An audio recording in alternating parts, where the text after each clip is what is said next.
Consumer protection में consumer की खुद की भी रिस्पॉन्सिबिलिटीज़ होती है कि जब भी वो कोई प्रोडक्ट परचेज करें तो पहले प्रोडक्ट को परचेज करने से पहले उसकी पूरी डिटेल देख लें, उसकी क्वालिटी, उसकी क्वांटिटी, उसकी प्राइस, सारी चीज़ें पहले अच्छे से जांच पर रख लें, उसके बाद ही जो है प्रोडक्ट को परचेज करें। क्या वो जो है जो भी स्टैंडर्ड गवर्नमेंट द्वारा सेट किया गया है, क्या वो प्रोडक्ट उस स्टैंडर्ड को फुलफिल करता है, क्या वो ISI मार्क का है, क्या वो FA मार्क का है कि नहीं है, इस सारी चीज़ों को उनको चेक कर लेना चाहिए, उसके बाद ही जो है प्रोडक्ट को परचेज करना चाहिए। तो एक consumer should keep in mind the following responsibilities while purchasing, using and consuming goods and services. तो जब भी कोई कंज्यूमर कोई प्रोडक्ट को परचेज करता है या फिर उस प्रोडक्ट को यूज़ करता है या फिर कंज्यूम करता है, तो उस केस में जो है कंज्यूमर को कुछ चीज़ों को ध्यान रखना चाहिए। जैसे be aware about various goods and services available in the market so that an intelligent and wise choice can be made. कई बार क्या होता है कि आपको पता ही नहीं होता कि आपके एक नीड को फुलफिल करने के लिए मल्टीपल प्रोडक्ट मार्केट में अवेलेबल है, और आप क्या करते हो कि आपको जो सामने दिखा वही परचेज कर लेते हो, बाकी चीज़ों को देखते नहीं हो। तो आप कंपेयर करिए, यानी कि जो भी डिफरेंट चॉइसेस अवेलेबल हैं सारी चॉइसेस को देखिए और उसमें से जो बेस्ट चॉइस है उसको जो है सेलेक्ट करिए और उसको जो है परचेज करिए। यानी कि यहाँ पर बात ये हो रहा है कि इंटेलिजेंस का यूज़ करिए, अपने दिमाग का यूज़ करिए और जो अच्छा है उसी को यूज़ करिए। आपको खराब सामान भी मिलेगा, आपको अच्छा सामान भी मिलेगा, आपको ये डिसाइड करना है कि कौन सा अच्छा है और उसको जो है उसके अकॉर्डिंग आपको परचेज करना है। Buy only standardised goods as they provide quality assurance, thus look for ISI mark on electrical goods, FPO mark on food product and hallmark on jewellery. तो यहाँ पर कंज्यूमर जब भी कोई प्रोडक्ट परचेज करता है तो उसको जो है क्वालिटी को ध्यान में रखना चाहिए, और जो गवर्नमेंट द्वारा स्टैंडर्ड बनाया गया है कि इलेक्ट्रिकल गुड्स है तो उस पर ISI का मार्क होना चाहिए, यानी कि इंडियन स्टैंडर्ड इंस्टीट्यूशन मार्क। जो फूड आइटम है उस पर FPO का मार्क होना चाहिए, जो ज्वेलरी है उस पर हॉल मार्क होना चाहिए। तो अगर आपको ये मार्क जो है रिस्पेक्टिव प्रोडक्ट पर नहीं दिखते हैं तो आपको प्रोडक्ट परचेज नहीं करना चाहिए। कोई इलेक्ट्रिकल आइटम है ISI मार्क नहीं है तो आप मत परचेज करिए, क्योंकि रिस्की हो सकता है, वो फेक प्रोडक्ट हो सकता है। ज्वेलरी है, हॉल मार्क नहीं है तो आप प्रोडक्ट को मत परचेज करिए।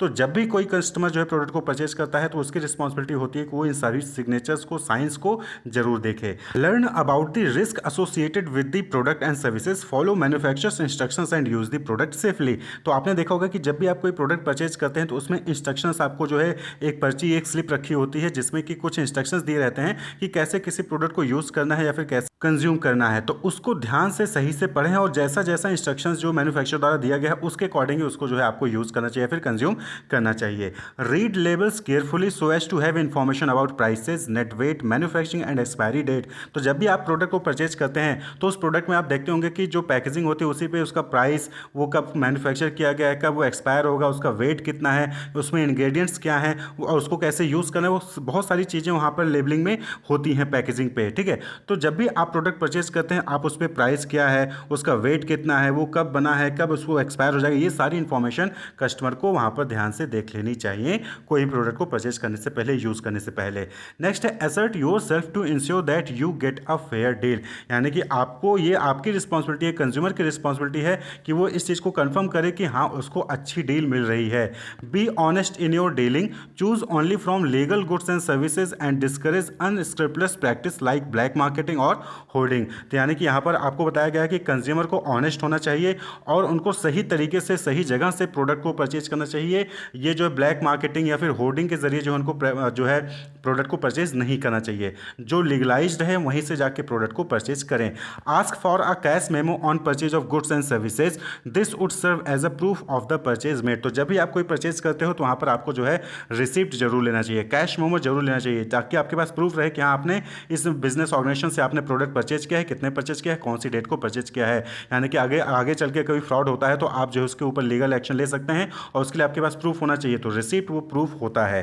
क्लियर। नेक्स्ट है file a complaint in an appropriate consumer forum in case of shortcoming in the quality of goods purchase और service availed, do not fail to take an action even when the amount involved is small. तो यहाँ पर कहने का मतलब क्या है कि अगर आपको लगता है कि आपके साथ कोई भी धोखाधड़ी हुई है, चाहे वो क्वालिटी को लेके हो, चाहे जो है वो अमाउंट को लेके हो, प्राइस को लेके हो, तो आपको जो है फाइल करना चाहिए कंप्लेंट, जो भी एप्रोप्रिएट फॉरम है वहाँ पर जाकर। क्लियर। आप चाहे 1 रुपये का सामान ले रहे हो, चाहे 1 करोड़ का सामान ले रहे हो, अगर आपके साथ फ्रॉड हुआ है तो आपको उसकी कंप्लेंट जरूर करनी चाहिए। Form consumer societies which would play an active part in the educating consumers and safeguarding their interest. तो कंज्यूमर को खुद की और सोसाइटीज़ क्रिएट करना चाहिए, जो छोटे छोटे सोसाइटी ग्रुप होते हैं, ऑर्गेनाइजेशन होते हैं, वो क्रिएट करना चाहिए और उनको जो है बाकी कंज्यूमर्स को एजुकेट करना चाहिए, उनके क्या राइट्स हैं, उनके क्या रिस्पॉन्सिबिलिटीज़ है, अगर उनके साथ धोखाधड़ी होती है तो फिर वो क्या कर सकते हैं, कौन से फॉरम में जाएंगे। Respect the environment, avoid waste, littering and contributing to pollution. And last but not least, ये कंज्यूमर की रिस्पॉन्सिबिलिटी होती है कि वो इन्वायरमेंट को रेस्पेक्ट करें, इन्वायरमेंट को प्रोटेक्ट करें। कोई भी वेस्ट मटेरियल जो है अगर है तो उसको जो है सही तरीके से डिस्पोज करें, कहीं पर भी पोल्यूशन ना फैलाएं। तो ये जो है कंज्यूमर की रिस्पॉन्सिबिलिटीज़ होती हैं।